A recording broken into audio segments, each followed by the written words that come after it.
A relationship with God that's not personal is not a relationship at all. Because of this, Pope Benedict said, "Let us ask ourselves, how is my personal relationship with God?"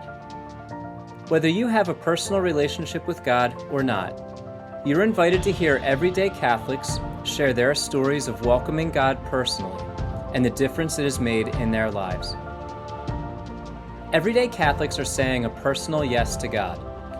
Listen to their stories and accept the invitation to say a deeper, more personal yes to God yourself.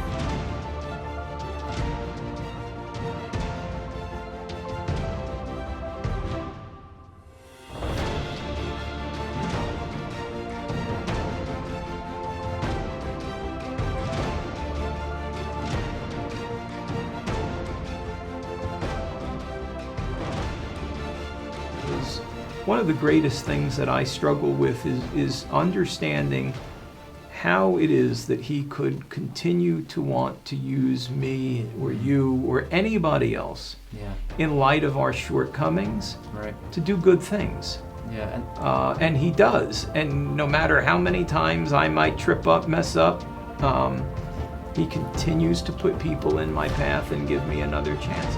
You know, one of the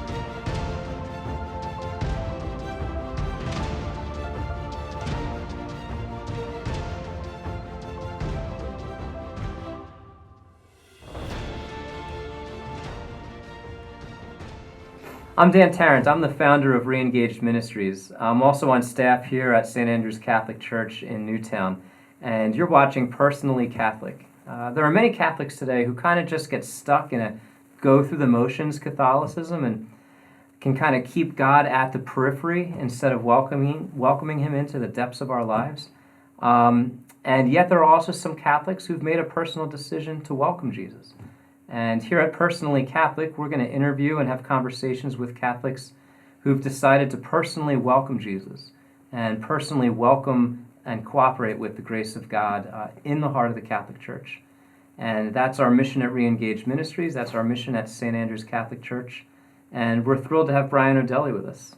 So welcome, Brian Odelli. Thank you, Dan. Appreciate it.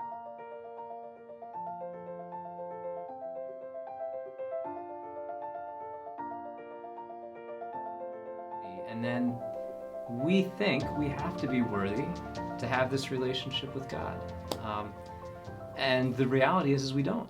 The Bible says very clearly that we're not worthy, and we're loved anyway. That's right. And that's what's called the good news. Right. And I think the apostles are the perfect example of that, right? They were all fairly messed. They were a mess. Yeah. You know, and that just helps to reaffirm the fact that the Lord that we serve and the God that we love, he loves us in the mess. Amen. So you got older, and eventually I know you made a more personal decision to welcome God. But before we get to that, you eventually got married. And we have a picture of you and your beautiful bride. So tell us about how you came to meet your wife and marry your wife, and where you see God fitting into all that.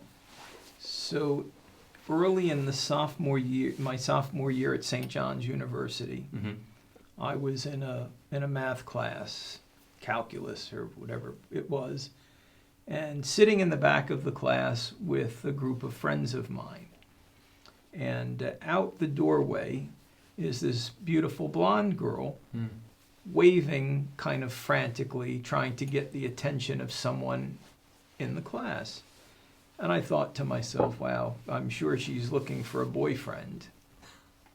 And I happened to turn to this girlfriend, not a girlfriend, but a girlfriend of mine, and say, do you know who that is? And she said, oh yeah, that's my friend Chris. And I said, I need to know her.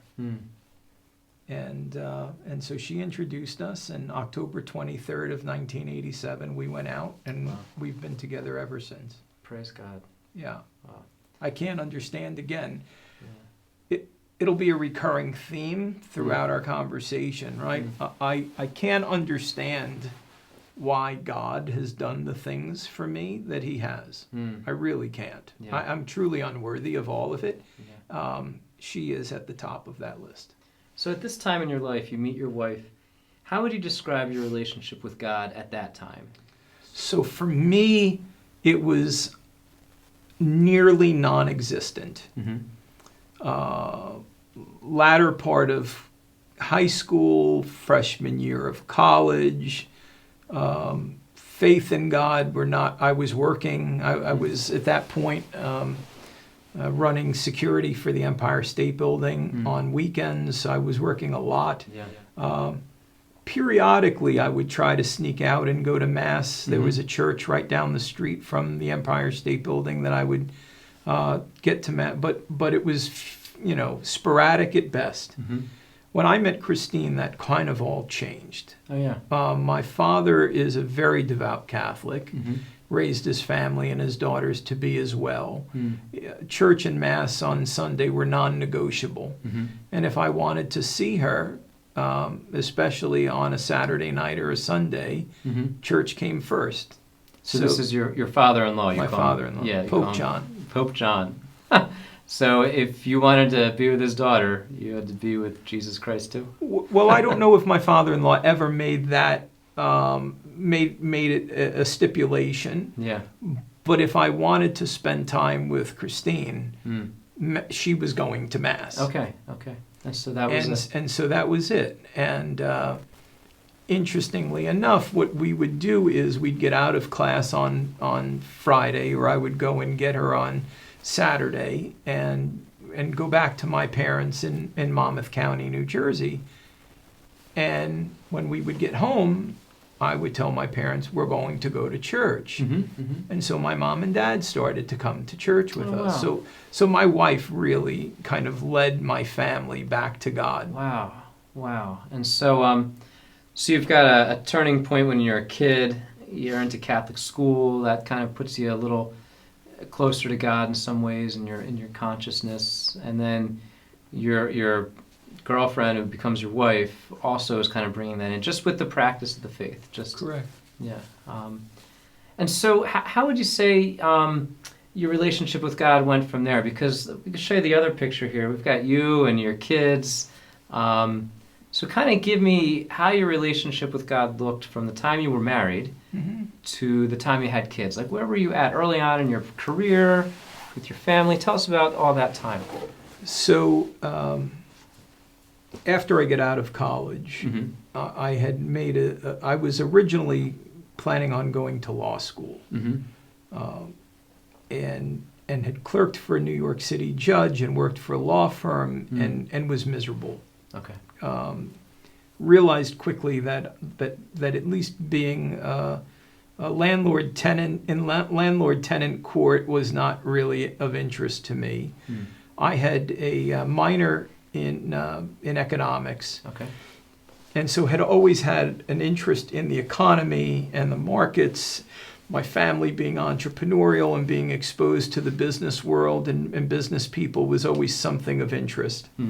So I answered an ad in the New York Times for Wall Street opportunity, unlimited income potential, took the interview, got the job. Little did I know that it was cold calling for Lehman Brothers in 1990, making $4.75 an hour. Wow. So I was commuting back and forth from Monmouth County, New Jersey. I was spending more money commuting than I was actually earning. Shortly thereafter, Christine and I were married. We lived down the Jersey Shore. And then the children came along. And through that process, again, God was our weekly obligation. Okay. So church was a non-negotiable, but we would go and we would do our 45 minutes and we would leave. And then I would get back to planning my future and building my career and rising through the ranks on Wall Street. Okay. And then the children came along. So God had 45 minutes of your life a week. Yeah. And I'm sure an impact beyond that maybe you don't see, but not a conscious impact. Yeah. That's right. He always had his hand. Yeah. But I didn't see the hand. Yeah. So tell me about your time. You were working at Lehman Brothers, working on Wall Street. Can you describe what was that like as a young guy, married and on Wall Street, kind of working in that world? At times, it was quite conflicted. You're surrounded by people who are doing drugs. They're living loose lives. They're chasing the almighty dollar. In some instances, when I was at Lehman, you see decisions and behavior and actions that are less than stellar, let's just say. Okay. And in fact, my Lehman career came to an end because of such an instance. Okay. What happened? What's the story there? Well, we would have a sales meeting once a week, and I've always been a voracious reader. So when I went to work on Wall Street, one of the things that I would do constantly would be read prospectuses and red herrings. Basically the books that describe the companies that are being brought to market in a public offering, to understand their history, their background. Anyway, I was working for a fairly significant advisor at the time, opening up new accounts for him. We had a sales meeting, and I came to learn that he had 10,000 shares of a particular stock, that if he sold it to whomever, he would have a $10,000 day. Okay. And I had previously read the background on this company and knew that it was not the kind of organization that I would want to see anybody own. Okay. And he said to me, I don't care who you sell the stock to. Call your parents, call your aunts, call your uncles, call friends, neighbors. I don't care. Just sell the stock. So they want you to sell stock that you know is not the right thing to do. Correct. You couldn't in good conscience advise your customers to purchase that stock and consider that actual advice. Correct. Yeah. Today, in today's world, it's called fiduciary responsibility, right? We have an obligation to do what's right for our customers, to to live the golden rule. Right. Yeah. To do unto others as we would like done unto us. That's a good idea. I wonder who came up with that. Yeah. Smart teacher. Yeah. Again, never at that point in my life, there was not any of that connection. I just knew it wasn't right. But there's still an unease. I knew it wasn't right. Yeah. And I made that very clear, and explained to him that while I understood fully what it meant to him and to his family if he were to sell the stock, I wouldn't sell a single share. Wow. And that obviously didn't do much for your career, I assume. No. You want the PG version of... Sure, I'll take the PG version. So I simply explained to him that I thought if making $10,000 was that important to him, that he should feel free to sell the stock and make the money. And he proceeded to explain to me that I was going to sell that stock. Okay. And I told him that that wasn't going to happen. Okay. So it turned into a slightly heated discussion, and wow.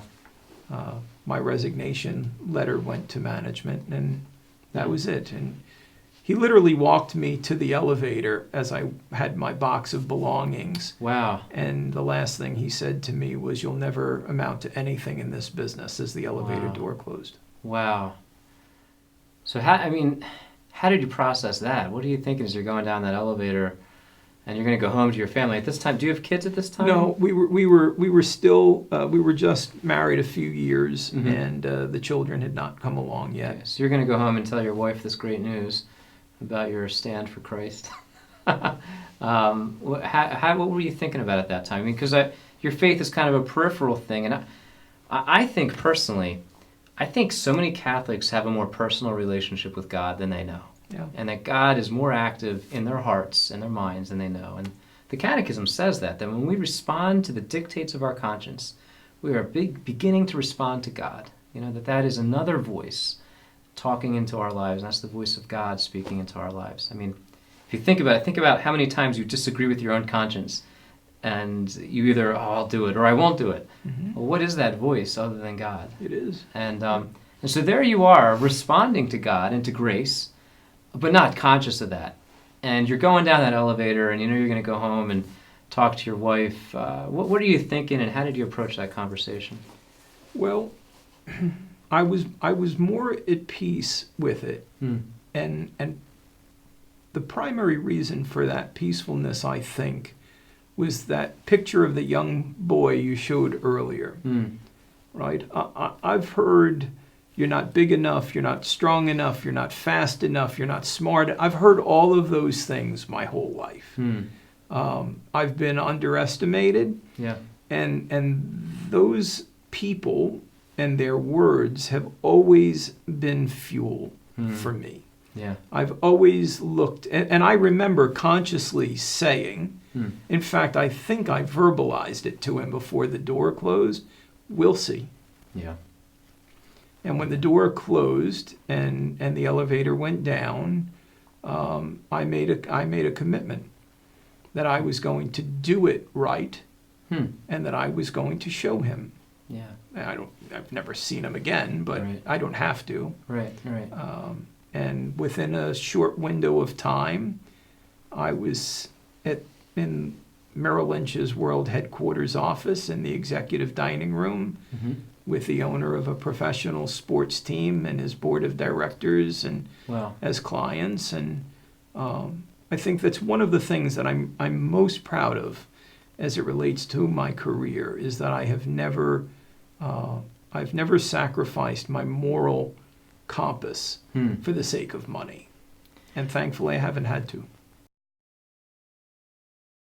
And so one of her friends that she had worked with had said to us, you should come over to our parish. You guys would love it. Why don't you come over? And I just felt like I was almost betraying the home team. Right?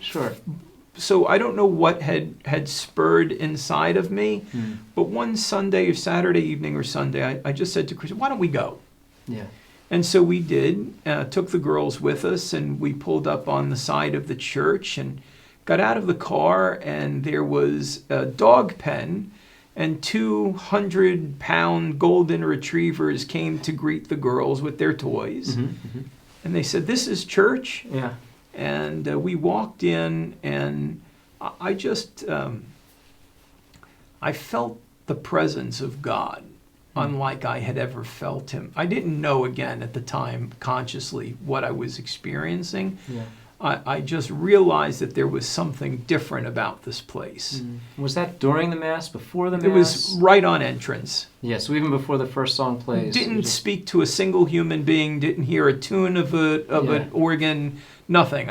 We walked into the church, and there was something that just said, this is different. So it wasn't a dynamics presenter. No, it was just God. God just had something to say. Just the Holy Spirit, and again, just a feeling that I got at that point in time. So anyway, fast forward a few weeks, and we take off. It turns out we were one of the last flights to leave Philadelphia International before they shut the airport down for the storm. We land in Montego Bay, Jamaica. Come to find out that half of the island is in a state of emergency, had been decimated by the storm. And here our side of the island was fine.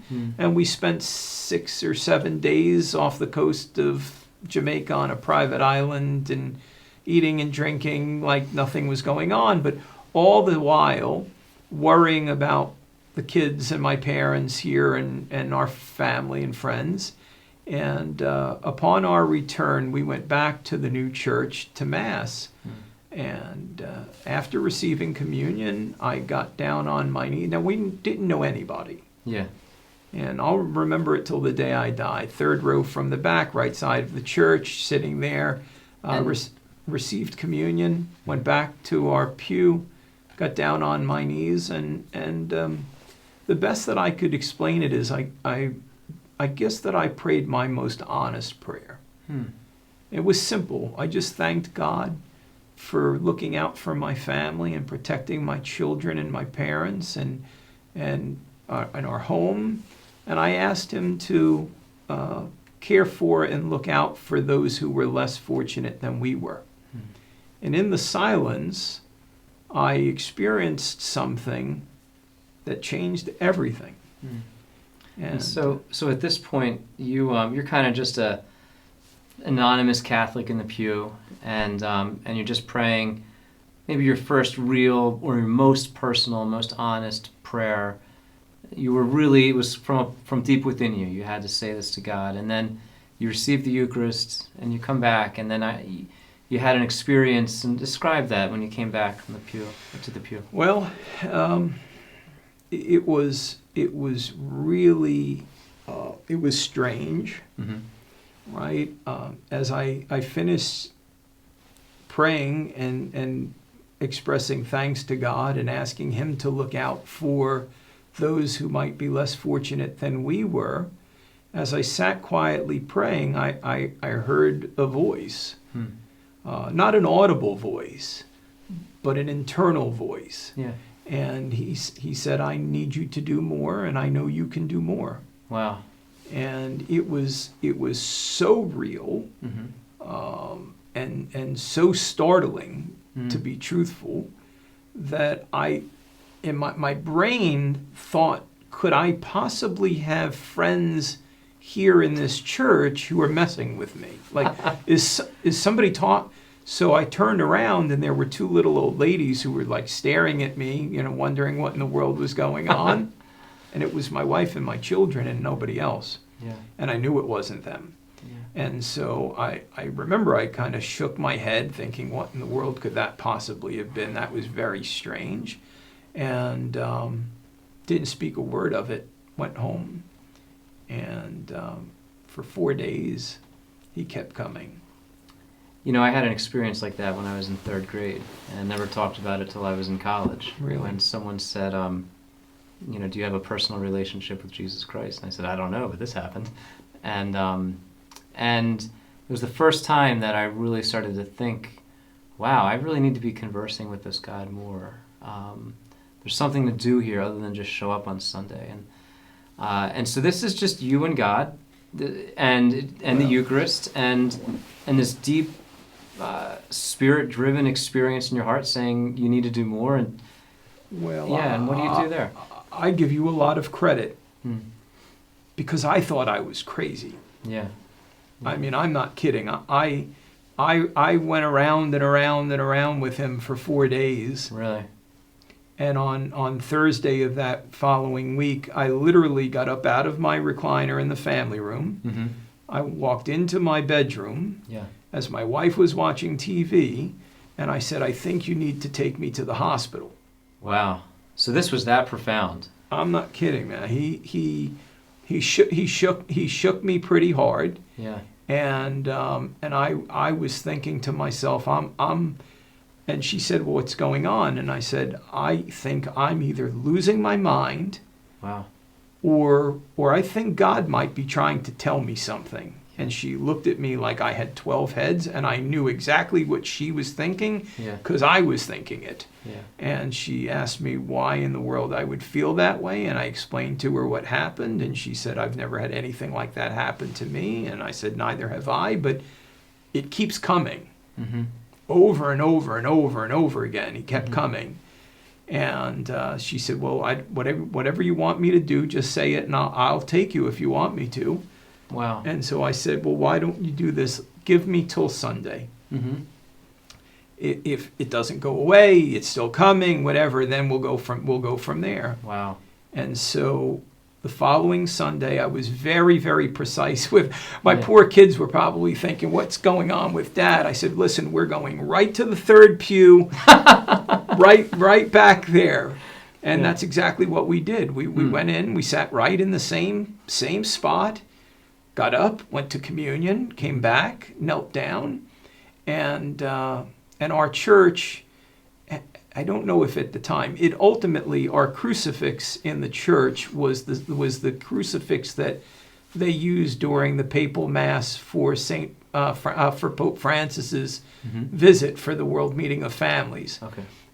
But anyway, I remember looking up at the Lord on the cross and saying, I don't know if you're talking to me. Yeah. I really don't know what's going on.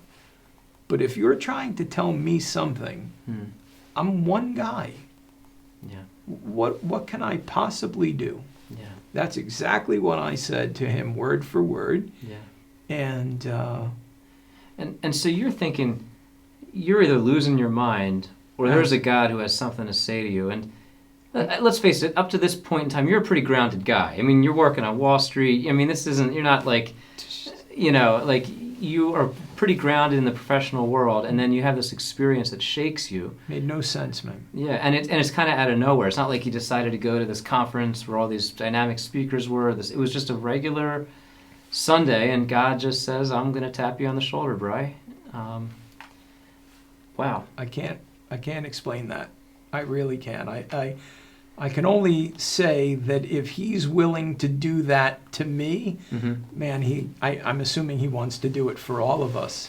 And so where does it go from there? I mean, what happens that Sunday? You go back to church, and what do you do from there? So within 24 hours of going to Mass, I reached out to a college fraternity brother of mine who lived on Staten Island, who I knew was fairly close to the impact zone, relatively low level, not far from the beach. Yeah. And so I checked in on him to see if he and his family were okay. Okay. He informed me that they were, that thankfully their home sat at a high enough elevation that they didn't have damage. But he informed me of another fraternity brother of mine who was not so lucky, who I didn't know. Right. Okay. The young man lived a half a block off the ocean. His neighborhood was in a mandatory state of emergency. And this is after Hurricane Sandy. Yeah.